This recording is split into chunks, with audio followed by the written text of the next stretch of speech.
Hello tout le monde, comment allez-vous? J'espère que vous portez bien. Et oui, de nouveau de la cuisine. Aujourd'hui, on va revisiter. Non, on va pas revisiter. On va faire une recette traditionnelle. On va faire une tarte tatin. Vous verrez, il n'y a rien de compliqué et c'est super bon. Bon, avant qu'on commence cette vidéo, n'oubliez pas de vous abonner à ma chaîne, ce qu'on n'a pas fait, parce que je sais que certains ne le sont pas. C'est le petit bouton qui ressemble à ceci que vous avez en bas. De liker, de partager, enfin vous savez quoi faire. Bon, on va pas traîner. Allez, c'est parti. Générique.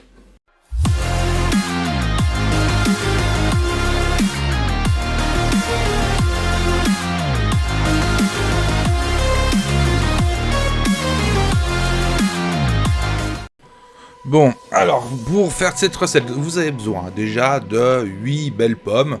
7-8 pommes, ça dépend de la grosseur, voilà. Moi j'en ai 8, on verra bien. Il vous faut aussi 2 sachets de sucre vanillé. Je sais plus le poids. Il vous faut 100 g de beurre.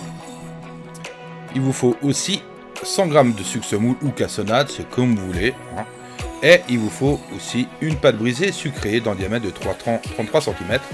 Et de la cannelle, voilà, vous n'avez rien besoin de plus. Bon, et évidemment aussi un moule, c'est mieux. Alors, on va commencer. Première petite chose, on va réaliser un caramel à sec. Donc, on allume notre plaque avec notre casserole à fond et on met directement notre sucre à l'intérieur.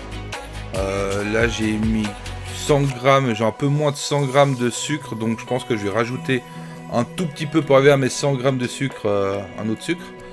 Donc voilà, vous voyez que mon sucre il est un petit peu différent, c'est normal, vous en faites pas parce que j'ai mis un petit peu de sucre complet. Entre temps, j'ai déjà commencé à préparer les pommes, vous avez vu, maintenant tout bêtement, il faut les évider et les éplucher. C'est rien de bien compliqué, et vous les coupez en quartiers. En 4, ça fait un peu gros, donc moi j'ai coupé mes quartiers, j'ai à peu près 8 quartiers de pommes par pomme. Et quand vous avez fait, comme vous voyez, moi je mets un petit peu de citron dessus, c'est juste pour pas qu'elles noircissent. Donc je vais bien mélanger mes pommes avec mon citron, comme ça elles vont pas noircir, elles vont pas s'oxyder, en attendant que j'ai coupé toutes mes pommes et puis que je puisse les mettre dans mon moule. Entre temps, vous voyez, notre sucre commence à fondre gentiment et on le remuera un petit peu. Il ne faudra pas qu'il devienne trop foncé non plus. Une belle coloration dorée, brun léger, ça suffira largement, il ne faut pas plus. Donc là, voilà, on attaque. Je continue à peler mes pommes.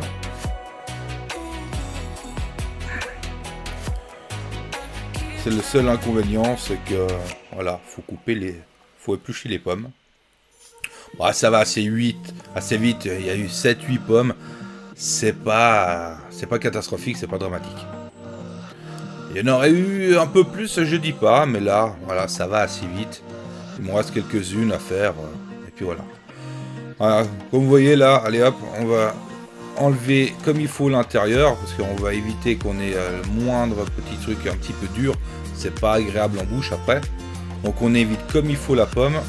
Là j'ai un petit outil qui est juste royal pour enlever le centre.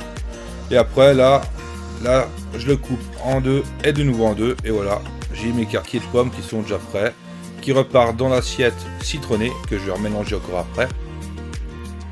Et sur la première salve de pommes que j'ai coupées, je les ai coupées plus gros justement parce qu'on va intercaler une pomme droite, une pomme à l'envers, justement pour essayer de prendre au maximum de place de pommes dans notre tourte.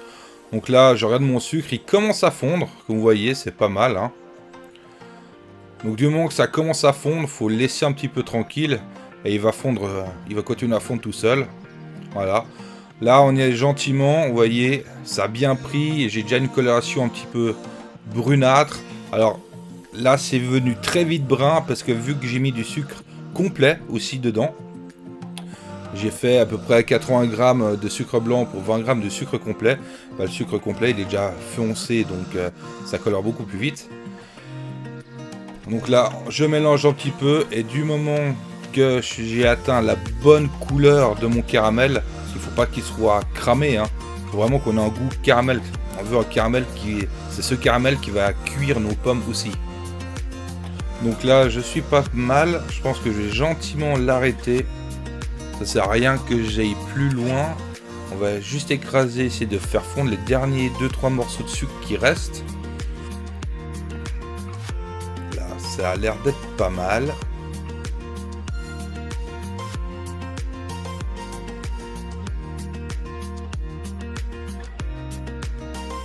Voilà, cette fois, on éteint le feu. On va prendre directement mon moule et on verse ce caramel au fond du moule pour faire une couche partout au fond du moule. Et on remettra après par-dessus nos pommes. Donc là, on prend tout le caramel. Et maintenant, on va l'étaler comme il faut à l'intérieur de notre moule. Voilà. Bon, vu que c'est un moule silicone, que ça gondole, je vais prendre ma maryse pour l'étaler.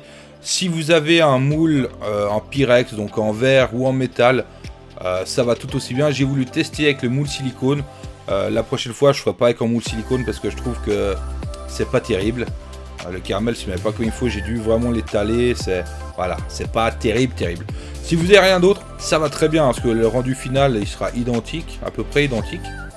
Donc ouais, vous voyez là, j'essaye d'étirer mon caramel un peu partout. Mais vu que le silicone, il est un peu froid, ça croche. Mais bon, j'ai quand même étalé mon caramel partout.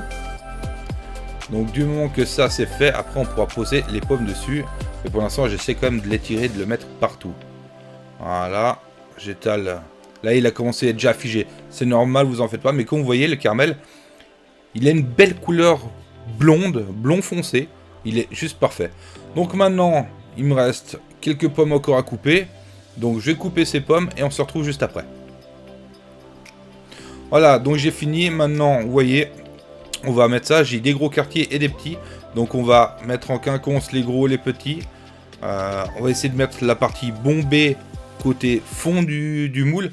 Pour que quand on va y démouler, ça soit joli. Et maintenant, vous remplissez au maximum que vous pouvez. Vous tassez le maximum que vous pouvez dedans.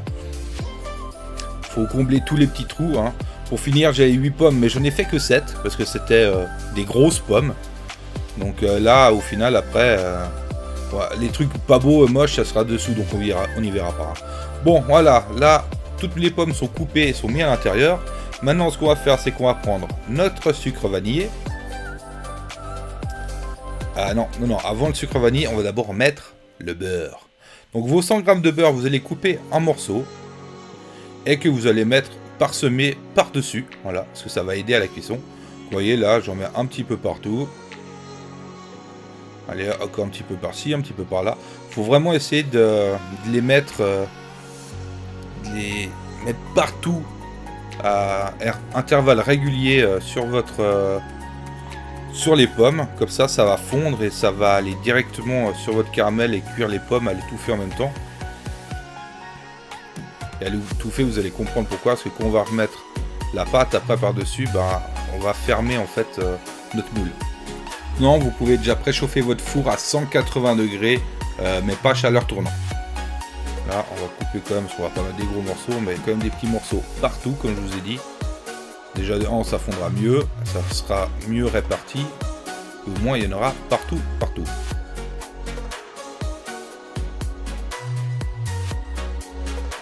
Hop, voilà, les derniers petits morceaux de beurre. Ah oui, vous allez me dire, 100 grammes, ça fait beaucoup. Bah oui, mais bon, c'est ce qu'il faut hein, pour la gourmandise, il n'y a rien de mieux. Hein. Donc maintenant, je retasse un petit coup. Et maintenant, ce qu'on va faire, c'est qu'on va mettre notre sucre vanillé par-dessus. Donc j'ai, comme je vous ai dit, 2 sachets de sucre vanillé. Si vous avez du maison, c'est encore mieux. Moi, j'en ai pas, donc voilà. Donc on va parsemer tout ceci, ce sucre vanillé, comme il faut par-dessus.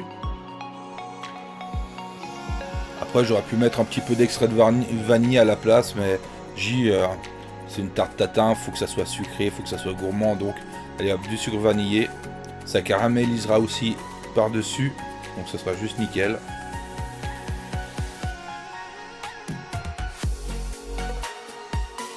Bon voilà, là le sucre vanillé c'est fait, maintenant on va mettre un petit peu de cannelle partout. Après, si vous aimez pas la cannelle, vous n'êtes pas obligé. Moi je trouve que ça apporte un petit plus. Donc voilà, donc allez hop, on saupoudre généreusement la tarte de cannelle.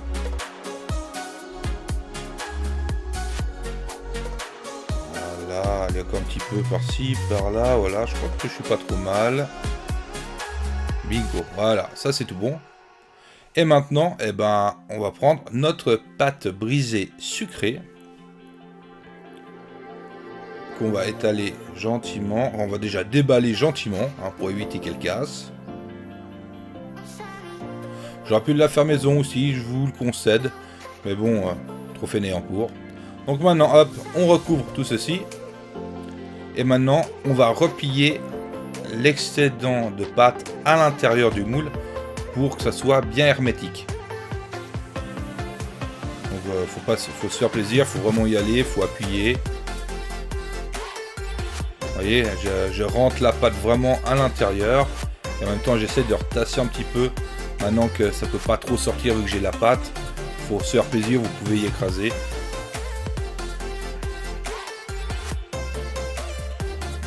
J'ai un petit bout qui a l'air d'un peu grand. Est-ce que je fais quoi? Je le coupe, je le replie? Non, ça devrait peut-être le faire. Ah, ça fait quand même un gros bourrelet, hein. C'est pas terrible. Allez hop, je tasse encore un peu. Là.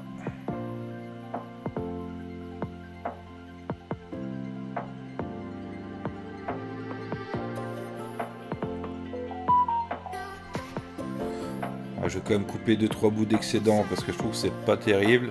Et puis vu que j'ai à 2-3 endroits la pâte qui est un petit peu faiblard, voilà, je vais combler. Là en haut c'est beaucoup trop épais à mon goût. Donc on va enlever 2-3 morceaux. En plus voilà. Hop, donc ça au fond comme il faut. Et où j'ai 2-3 bouts de pâte qui sont un petit peu faiblards parce que les pommes ont failli traverser, où il manque 2-3 bouts.